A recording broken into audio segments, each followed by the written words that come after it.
අද අපි කතා කරන්න බලාපොරොත්තු වෙන්නේ දියවැඩියාව සහ කොලෙස්ටරෝල් පිළිබඳව. අපි දන්නවා දියවැඩියා රෝගය තියෙන අයට හැමතිස්සෙම කරන දෙයක් තමයි ඒ තැනත්තාට දියවැඩියාවට අමතරව අධිරුධිර පීඩනය තියෙනවද, ඒ වගේම කොලෙස්ටරෝල් ලෙවල වැඩිපුර තියෙනවද කියලා බලන එක. මොකද මේ තුන දියවැඩියාව, අධිරුධිර පීඩනය සහ කොලෙස්ටරෝල් කියන තත්වයන් තුන එකට ඇති වෙන්න පුළුවන්. එහෙම එකට ඇති වුණොත් ඒ නිසා විශාල ප්‍රශ්න, ඒ කියන්නේ සාමාන්‍ය දියවැඩියාව පමණක් තියෙන කෙනාට වඩා කොලෙස්ටරෝල් සහ රුධිර පීඩනයක් තියෙනවා නම් ඒ අයට ඇති වෙන්න පුළුවන් සංකූලතා ඉක්මනින් සිදු වෙන්න පුළුවන්, සංකූලතා වැඩි වෙන්න පුළුවන්. ඒ නිසා කොලෙස්ටරෝල් පිළිබඳවත් දියවැඩියා රෝගීන් හොඳින් දැන සිටිය යුතුයි. ඒ වගේම දියවැඩියා රෝගය තියෙනවා නම් ඔබගේ වෛද්‍යවරයා තුන්ඩුවක් ලියලා දෙයි ඔබගේ කොලෙස්ටරෝල් මට්ටමත් බලා ගන්න කියලා. කොලෙස්ටරෝල් මට්ටම බලන්නේ පැය 12ක් නිරාහාරව ඉඳලා පරීක්ෂණාගාරයට, වෛද්‍ය පරීක්ෂණාගාරයට ගිහිල්ලා Tamanගේ රුධිර සාම්පලයක් දුන්නාම ඒකේ බලා ගන්න පුළුවන් ලේවල තියෙන කොලෙස්ටරෝල් ප්‍රමාණය. දැන් මේ කොලෙස්ටරෝල් වර්ග තියෙනවා. අපි දන්නවා triglycerides, LDL, HDL, total cholesterol. මේ ආකාරයට report දිහා බැලුවාම, වාර්තා දිහා බැලුවාම ඒක බලා ගන්න පුළුවන්කම තියෙනවා. ඒකෙන් අපි දන්නවා සමහර කොලෙස්ටරෝල් වර්ග හොඳයි.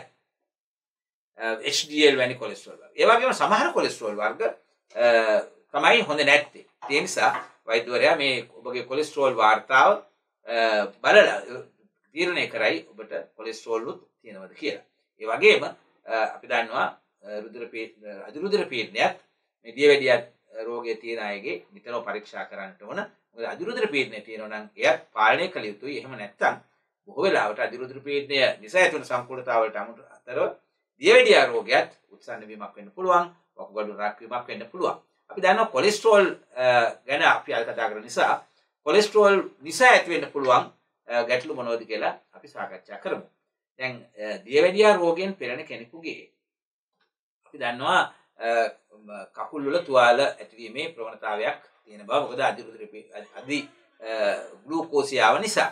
හැබැයි මේ කොලෙස්ටරෝලුත් තැම්පත් වුණොත් ඒ තැනත්තාගේ කකුල වල තියෙන රුධිර නාල තුල අන්නේ ඒ මගිනුත් අර ඒ තැනත්තාගේ කකුලේ තියෙන තුවාලයක් එම හැදුනොත් සුව වීමේ අපහසුතාවයක් ඇති වෙන්න පුළුවන්. මේ තත්වයම ඒ කියන්නේ රුධිර නාල තුල කොලෙස්ටරෝල් තැම්පත් වීම නිසා මොළයේ මේ තත්වය ඇති වුණොත් ඒ තැනත්තාට මොළයේ රුධිර වාහිනී බ්ලොක් වීම නිසා නැත්නම් අවහිර වීම නිසා අංශභාග තත්වයක් ඇති වෙන්න පුළුවන්. අංශභාග රෝගය ඇති වෙන්න පුළුවන්.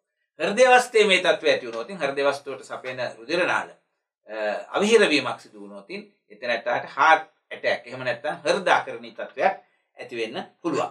ඒ වගේම මම කිව්ව කකුල් වල තුවාල සුව වීම අපහසු වීමක් ඇති වෙන්න පුළුවන්. ඒ වගේම ඇස් වල තියෙන රුධිර නාල වල මේ කොලෙස්ටරෝල් තැම්පත් වීමක් වුණොත් අන්ධභාවය ඇති වීමට නැත්නම් දෘෂ්ටි විතානයේ ක්‍රියාකාරීත්වය අඩු වෙලා අන්ධභාවයක් ඇති වෙන්න පුළුවන්. ඒ නිසා මේ කොලෙස්ටරෝල් මට්ටම විෂයාකාරව පවත්වාගෙන යෑම සාමාන්‍ය කෙනෙකුට වඩා දියවැඩියා රෝගයෙන් පෙළෙන අයට ඉතාමත්ම වැදගත් වෙනවා. එතකොට එහෙමනම් මේ කොලෙස්ටරෝල් අපි අඩු කරගන්නේ කොහොමද? කොලෙස්ටරෝල් අඩු කරගන්න පුළුවන් එක ක්‍රමයක් තමයි අපි මීට කලින් කිව්වා වගේ හොඳින් ව්‍යායාම කරනකොට ඇඟේ තියෙන කොලෙස්ටරෝල් මට්ටම අඩු වෙනවා. විශේෂයෙන්ම නරක කොලෙස්ටරෝල් LDL වැනි දේවල් අඩු වෙනවා. triglycerides වැනි දේවල් අඩු වෙනවා. ඒ වගේම හොඳ කොලෙස්ටරෝල් HDL වැඩි කරගන්න පුළුවන්කම තියෙනවා. ඒ වගේම ආහාර අපි දන්නවා අපේ ඇඟේ අපි තෙල් අධික ආහාර විශේෂයෙන්ම අපි දන්නවා බිත්තර කහමදෙන් කොලෙස්ටරෝල් ඇති වෙනවා. ඒ වගේම කොලෙස්ටරෝල් වැඩිපුර තියෙනවා. ඒ වගේම ඉස්සන් දැල්ලන් වැනි ආහාර වර්ග වල කොලෙස්ටරෝල් තියෙනවා. ඒ වගේම රතු මස් වල, ඒ වගේම තෙල් සහිත මස් වර්ග වල කොලෙස්ටරෝල් වැඩි. සුදු මස් වල විශේෂයෙන්ම කුකුල් මස් වල හැම ඉවත් කරාට පස්සේ ඒකේ තියෙන කොලෙස්ටරෝල් ප්‍රමාණය අඩු වෙනවා. විශේෂයෙන්ම රතු මස් වල කොලෙස්ටරෝල් ප්‍රමාණය වැඩි. ඒ වගේම බටර් වැනි සත්ව යන්ගේ තෙල් වලින් ලබා ගන්නා බටර් වැනි දේවල් වල කොලෙස්ටරෝල් ඉතාමත්ම වැඩි වෙන්න පුළුවන්. ඒක නිසා ඒවා ඉතාමත්ම අවම කිරීමට වග බලා ගන්න ඕන, විශේෂයෙන්ම දියවැඩියා රෝගයෙන් පෙළෙන අය.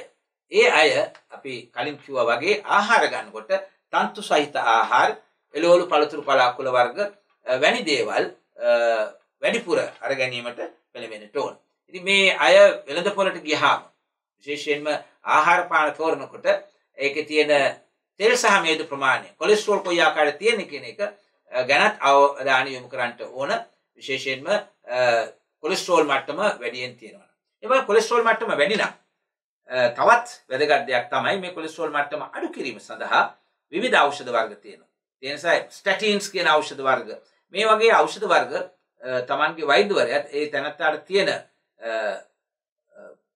මොන කොලෙස්ටරෝල් වර්ගයේද නැත්නම් මොන ලිපිඩයේද වැඩිපුර තියෙන කියලා බලලා ඒකට ගැළපෙන ඖෂධය තෝරලා දෙයි. ඒ ඖෂධ නිසියාකාරව ඒ කියපු මාත්‍රාව දිනපතා ලබා ගැනීම ඉතාමත්ම වැදගත් වෙනවා. අන්න එහෙම කටයුතු කිරීමෙන් දියවැඩියා රෝගයෙන් පෙළෙන අයට කොලෙස්ටරෝල් මට්ටමක් වැඩි නම් එය නිසියාකාරව පාලනය කරගන්න පුළුවන් වෙනවා. එමගින් තමන්ගේ සෞඛ්‍ය තත්ත්වය හොඳින් රැක ගන්න පුළුවන්. බොහොම ස්තුතියි. අයබෝවන්.